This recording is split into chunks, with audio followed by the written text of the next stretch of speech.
So communication is really key when taking an online class, and I'm going to provide quite a bit of information to you via text or through audio or most likely video.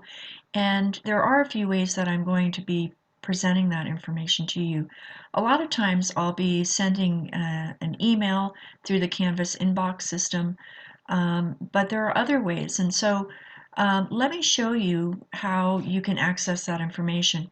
Now, right now, I'm currently taking a test or taking a class on for Canvas, and so I'm just going to show you that platform there.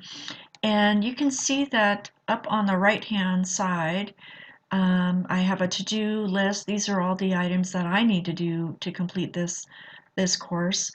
And then below that is recent feedback.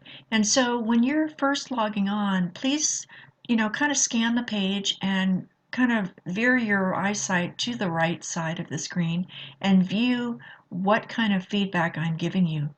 Now, you might have little media boxes that look like, there's a video to watch. So you can click on that video and I'll tell you, whatever I had to tell you regarding that assignment or quiz. Or there might be text, like in this case. So in this assignment, I had to introduce myself, and it looks like the instructor made a comment. So I could click on this and here's the comment that the instructor made. Now, if I wanted to make another comment, telling the instructor, Jeremy, what I like to knit, I can certainly do that.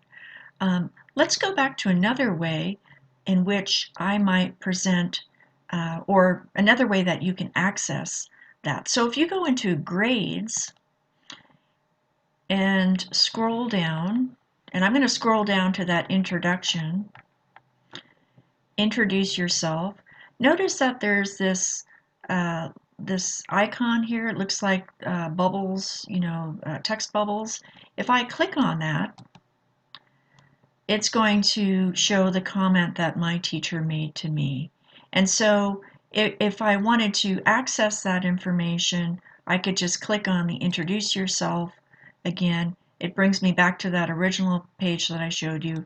And then again, I could type in my response. Now, there's another, I didn't mention this, there's a media comment. You can certainly make a media comment by clicking on um, uh, this box. You could make a little video, or if you want to do no video, just do an audio, that's fine too.